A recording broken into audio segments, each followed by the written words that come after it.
Welcome to the Rock is George podcast. I'm your host, George Dionne. Thank you for tuning in.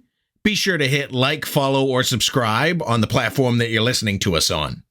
You can also check out my work at the loudest.com on the planet, knac.com, for exclusive hard rock and heavy metal interviews, live show coverage, album reviews, and more. My guest for episode 182 is frontman Rick Habeeb of the heavy metal act Grey Skies Fallen. Grey Skies Fallen released their sixth studio album, Molded by Broken Hands, on March 8th through Profound Lore Records. And here's Rick Habeeb to tell you more about it. If I knew absolutely nothing about Grey Skies Fallen, how would you describe the band's music to me? Dark, moody, melodic, atmospheric. Maybe people throw around the word progressive. I don't really use that too often, but maybe, and doomy, all thrown into one, kind of. I'd have to agree. All those elements are present on your upcoming album, Molded by Broken Hands. It comes out March 8th through Profound Lore Records. So far, you've released a couple of songs from the album that's getting pretty good reviews right now. You must be pretty proud about that. Yeah, we're very happy. We did this album. It's been a progress. We started it over 2 years ago, and so it's been mixed and mastered for about a year now. So I've been chomping at the bit for everybody to hear this stuff, you know. So when you have to keep things under wraps, when you want people to hear it, it's kind of hard. But now things are starting to come out. So the feedback's been really good so far, and we're extremely happy with that. And there's 5 more songs on the record. There's an extra song on the CD, so that's where I got 6 from. So there's 5 and 6 more songs to get out there still. So I'm pretty excited about that. Well, let's talk a little bit about what you have out there so far. Let's talk about knowing that you're there. You have a promotional video for this one, considered a single in some ways. This song is about helping guide someone through dark times. If you want to kind of elaborate on that meaning. Yeah, hit the nail on the head. I usually don't. I'm not that obvious, I guess, in lyrics and things, and I don't usually come out and talk about what songs mean and stuff. But this one is pretty evident in that you were right in that, like, trying to guide somebody through dark times and show them that there's light, cliche light at the end of the tunnel kind of thing. So today might be bad, but tomorrow could be better, and if you try, it probably will be better. So can't really give up on things. That's kind of what that song is about. And you have this cool music video to go along with it that was actually done by one of your ex-bandmates, Craig Rossi, correct? Craig, he played keyboards for us for he came right after we started. So we changed the name of the band to Grey Skies Fallen in 1997. And he came in after that. He came in a few months after that, but he stayed around until, he's there 15 years or so. It's 18 years or something. It's crazy now how many years go by. But after he left, he's been picking up video editing and things. He also has his own band, Drift Into Black. So everyone should check that out. And he's lately been doing a lot of the video editing, and he helps us out big time.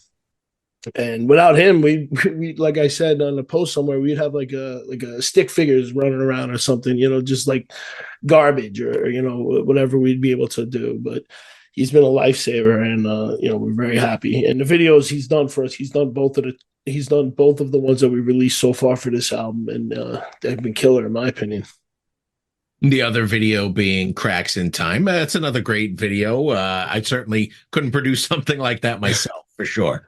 Yeah, me neither. And he's getting really good at it, and it's good to have him on our team, still in some way. And if we talk a little bit later about some things we're doing later in the year, you'll find that he'll be involved in that, stuff too, and certain things. So, we keep our friends around. Are you planning a third music video? For this, no, not at the time, not at the moment. It just the way the scheduling worked out.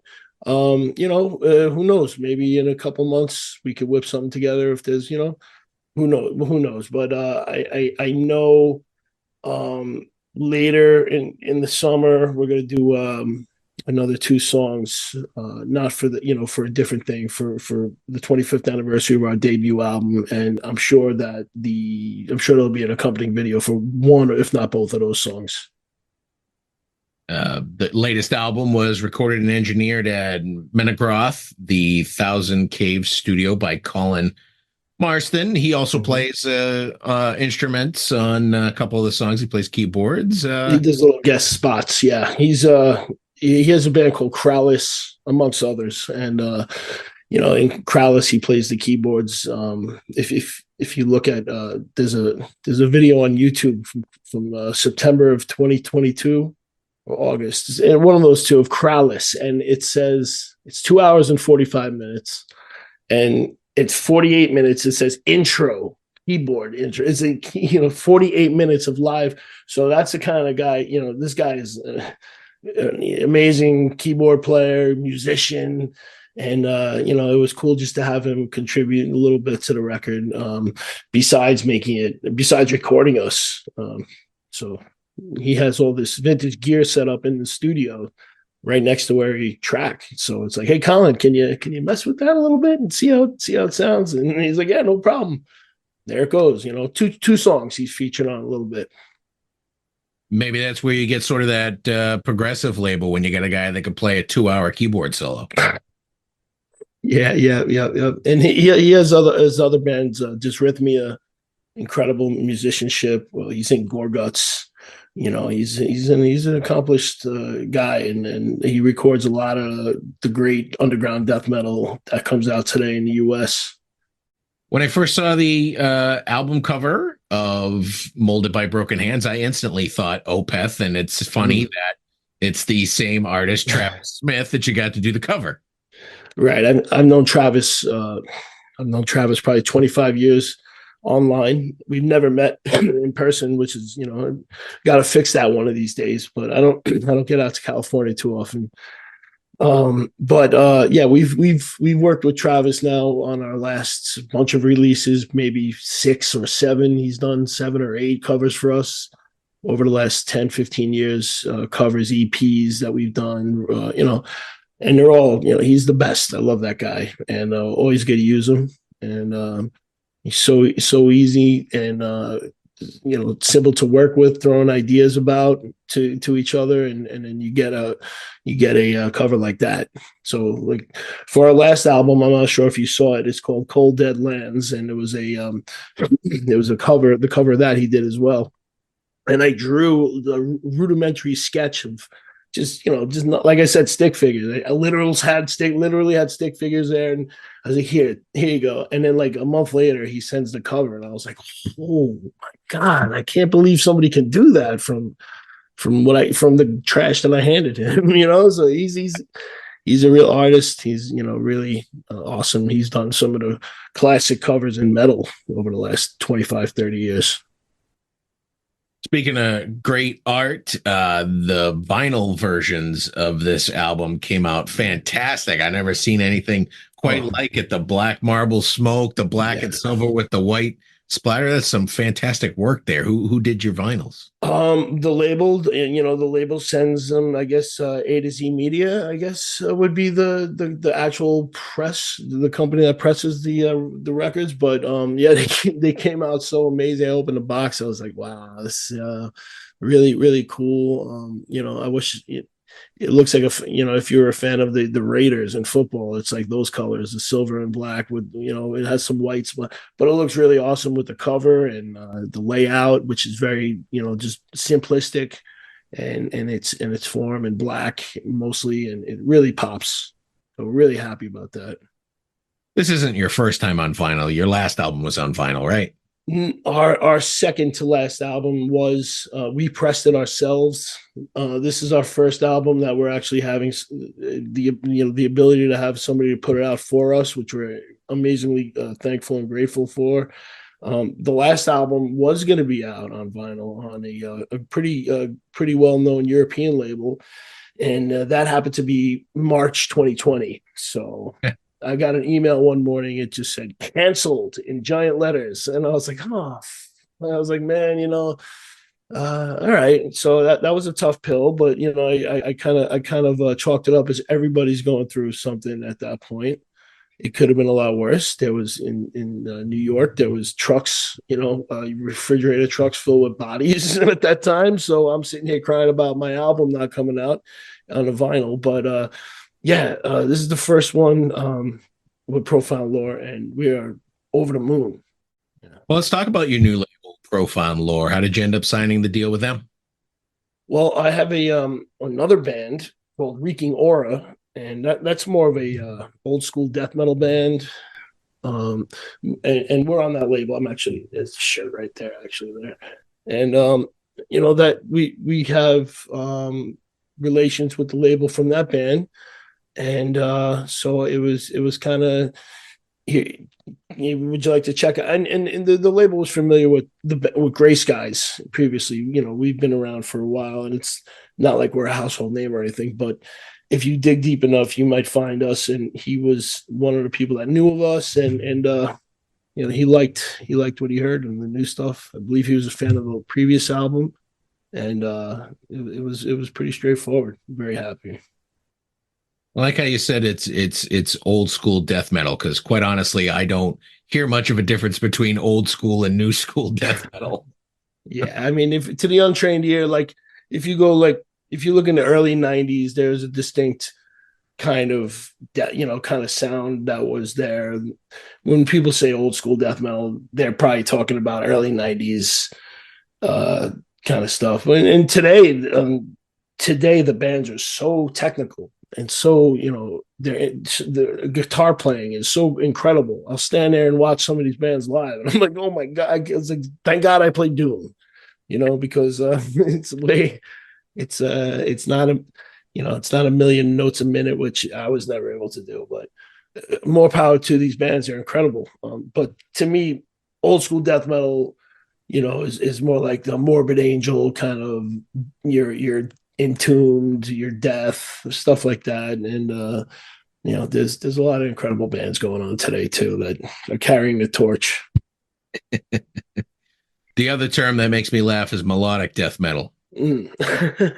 Well, I mean, the first time I ever heard In Flames in like 1994, it sounded like Iron Maiden playing death metal, and I was like, wow, this is really cool. This is like, Maiden. I grew up on Maiden. That was like my band and stuff. So hearing twin guitars and kind of death metal with that kind of vocal and that kind of stuff in the early '90s Swedish scene in like Gothenburg.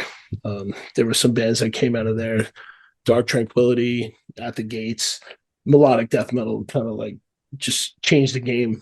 For me too, highly influential, even though it doesn't really show in this band. Sometimes it does. You'll hear like, kind of like a Swedish death metal kind of melodic death metal kind of thing going on for a little while. Indeed.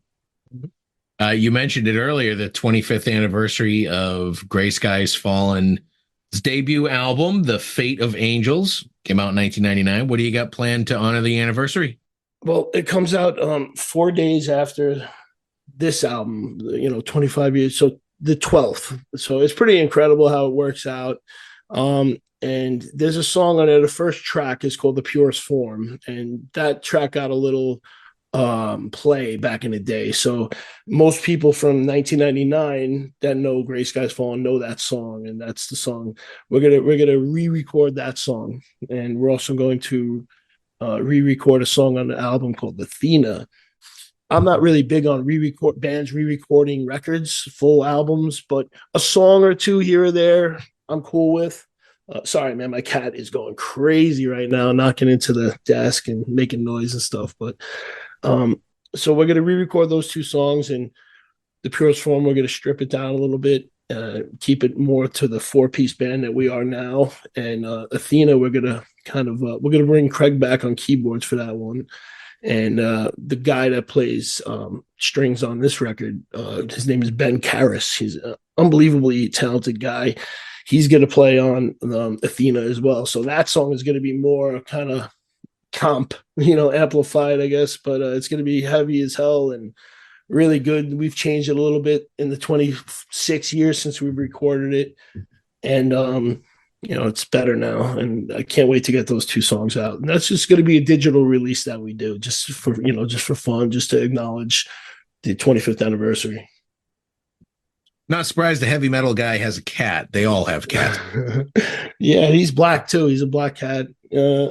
He's a good guy, except sometimes you'll be asleep at night and he'll just stomp on places he shouldn't be stomping and wake you up out of nowhere. But yeah, cats. I got some dogs too. Cats and dogs in this house.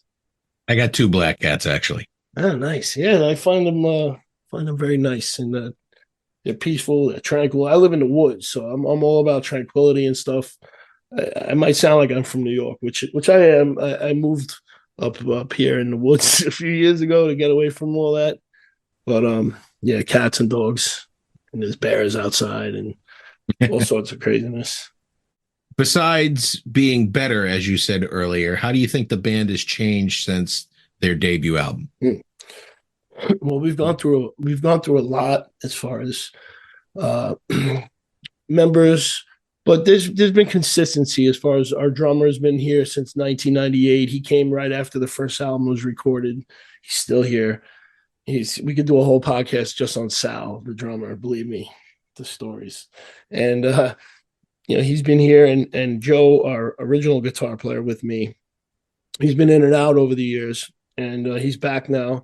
This is his first album back with us. It is his first recording with us probably since 2010. And we're very happy to have him back. So it's changed in that I think every record is its own thing. I don't think any back-to-back releases we've done sounds like the last one. There's always elements of this one and that one, but it's a completely different thing. And that might be because we've been sporadic with the releases as far as time, but if you look since 2010, we've done 2010, 2012, 2014. We did a 7-inch in 2015. Then we did the record in 2020, and now this one. So we've been a little consistent the last decade and a half. But I want to do the next record like soon. We're already started writing it, and I want to have it ready to be recorded by the end of the year, just so there's no 4-year gap anymore. I'm getting old now, so I'm not, I want to start cranking things out and keep the quality high. So hopefully by middle of next year we'll have something going on too. Do you have plans for live performances? Kind of get the new material out from the album? Yeah, nothing on the books right now. We don't have a booker. We don't have a booking agent. It's just us. So it's kind of like we field requests, that come in, and I think that will amp up a bit once the record comes out and once the reviews come out. And we pick our spots with shows. Like we played with Amorphous. We opened for them in 2017. We played with Oceans of Slumber at St. Vitus Bar in 2022. We get good shows, and we would like to do some regional runs, maybe a week here and there in the East Coast, or something that we could pull off, something that we can manage.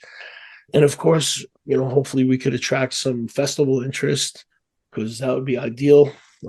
We have festival experience. We played the Milwaukee Metal Fest from 1999 to 2001. We played with OPETH. We played their first show. They used my equipment on their first show, in their first American show. They were using my amps. You know what I mean? So it's like we have experience. We're ready to do that again.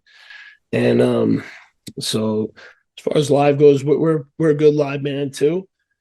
And I'm anxious to play the new material.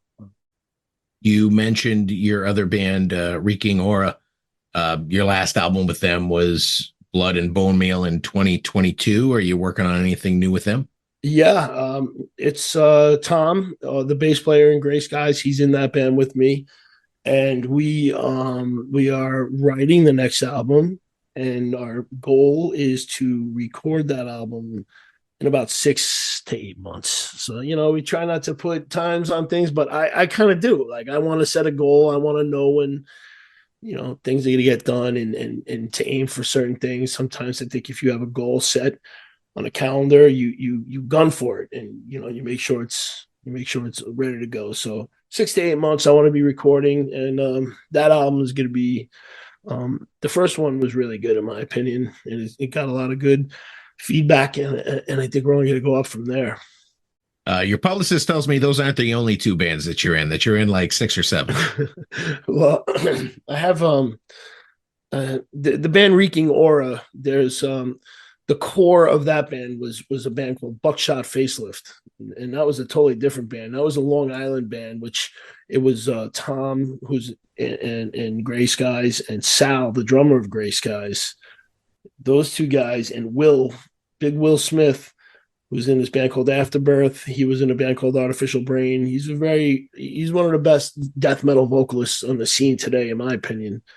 That was Buckshot Facelift, and Terrell's in Reeking Aura. So we just became Reeking Aura one day. We said, Sal, sit in the back for a little while. We're going to do something else for a little bit. And we started a new band, and now we're kind of doing Buckshot again, Reeking Aura. Reeking Aura is like the priority with Gray Skies, and Buckshot is starting to emerge again.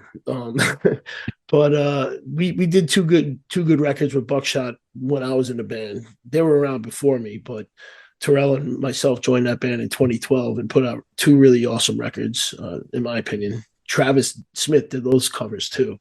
And we have another band, me and Tom. It's called Brave the Waters, which is very different than this stuff. It's just ambient, acoustic, guitar, and spacey, clean lead guitar kind of thing. Just 2 guitars, maybe an occasional bass. And we're recording currently that album now, the 3rd album for that. And that's so there's 4. There's 4 projects currently going. So with all these bands you've been in, and the 25-year career or more that you've had, is there a particular gig or show that stands out as one of the most memorable for you? Well, I already spoke of it. Probably was the 2000 Milwaukee Metal Fest, when we had played. And right after us was Catatonia making their U.S. debut, and right after them was OPETH. So for me, like that's looked at as a people looking back now, 24 years later, OPETH first show, it's looked at as a big deal. So we got to play that, So to me, that's probably the highlight. It was a packed room, and there was probably, I don't know, 500 people, 700 people in the room. It wasn't the main room, which was weird. Now I think about it, it wasn't the main room, which is strange, because you figure now OPETH would, they play Radio City, the Music Hall, they play the Apollo Theater, and they played the second room in the Milwaukee Metal Fest, which was bizarre. But anyway, so that show right there, the Amorphous show in 2017, we were on our game, really, really good at that time. That was a good show. And it was us, Amorphous, and Swallow the Sun, who was another really good band. So those are 2 that come to mind right away. I remember interviewing Michael from OPETH probably 20 years ago, backstage in Worcester, and his drummer, I can't remember the drummer's name. He had the biggest Martin Lopez. He had the biggest joint I ever seen. I'm like, is this a Swedish marijuana cigarette? What the hell's going on there? Yeah, well, he was a character, that guy, man. We hung out with him in Milwaukee. We would look for weed with him. That Milwaukee in 2020, it was hard to find weed back then. Now it's now everyone's got it, and but we went on a little hunt. He's in a band called Soen, Soen. I think great band. Yeah, good band. I saw them live last year. But that's his band now. So I like their earlier stuff better than their last couple. But it's still a really good band, and he's unbelievably awesome drummer. Love that guy. So on the flip side of great gigs, have you had any disastrous shows, sort of like Spinal Tap moments? Oh, well, we've shown up to a gig Well, there was two people, and it was like, can we leave? But they showed up. You know what I mean? So it's like, God damn, I can't. So we played, and then unfortunately, I did get. I was a little baby that day, and I was kind of like, I'm playing, and it was a girl and a guy, and the guy walked away, so it was just a girl standing there. I'm like, I'm playing the show. Let's please stop, and I stopped, and we just left, and I apologized to the person, and that was a bad show. And there was another show which was a really good lineup of all our friends. It was out on Long Island. Unfortunately, I had two herniated discs in my spine, and it was the height of the extreme pain. So it was 9 out of 10 pain, and I'm trying to lug heavy amps and trying to perform and sing. And this is before I had the surgery. I got a scar here. They're going through the neck, and they pulled them out. So I had the surgery about a month after that. But that was a bad show too, just because I was so out of it. Like, I just couldn't do anything. I tried, tried to do the best we could, and nobody really complains. It's probably just more me not really happy with how I played that day. But overall, that was a great show. That was in 2019 with a bunch of Long Island bands and a bunch of local friends and stuff. Really cool stuff. Well, before I let you go, what are the origins of the band's name, Gray Skies Fallen? Well, pretty simple. We were called Eve of Mourning in 1996. I say the band started in 96, but really it started in October of 95 when we really first started jamming. We called ourselves Eve of Mourning. And then there was a band in Chicago that emailed me in February of 97. He said, "That's our name, man." And I was like, "Oh shit." And this is the internet's in its infancy, and it wasn't, like going to a website. The URL was like a mile long. You remember old websites? You had to it was just insane. So it wasn't that easy to find bands. And so I didn't know there was a band called Eve of Mourning. So I was like, okay, man, we'll change the name. No problem. We're just in our infancy here. I don't really care. I'm not attached. So that was February of 97. And literally 2 days later. Actually it's February 12th. So 3 days ago, 97. I was driving, and it just started. It was a snowstorm on the Long Island Expressway. I looked up. I was like, there's the band name right there. And again, that was it. I went home. I went back to my dorm actually, and I told the other guys. One of them didn't like it. I was like, come on, man, that name's gonna last the test of time. 27 years. We'll see. But yeah, that's how it started. It was snowing one day, and I looked up in my car through the sunroof. That was about it. Nice. Well, Rick, those are all the questions I have for you today. The new Gray Skies Fallen album is Molded by Broken Hands. It comes out March 8th on Profound Lore Records. Fantastic album. I've been listening to it all week, and I want to thank you for coming on the podcast to talk more about it. That's great, man. I appreciate it. I appreciate you having me. I appreciate that you like it. I'm happy you like it, and I hope everyone else does as well. Once again, I want to thank Rick Habeeb of Gray Skies Fallen for coming on the Rock is George podcast. Be sure to check out their latest album, Molded by Broken Hands, out now through Profound Lore Records. Head over to your favorite music streaming app. Take a listen to the album. If you like what you hear, buy a physical copy. Support the artist. For all things Gray Skies Fallen, head over to their official Facebook page /Gray Skies Fallen. I also want to thank David Brenner at Earsplit PR and Profound Lore Records for making this interview possible. You've been great. I've been George Dionne. Discover your next favorite artist on the Rock is George podcast.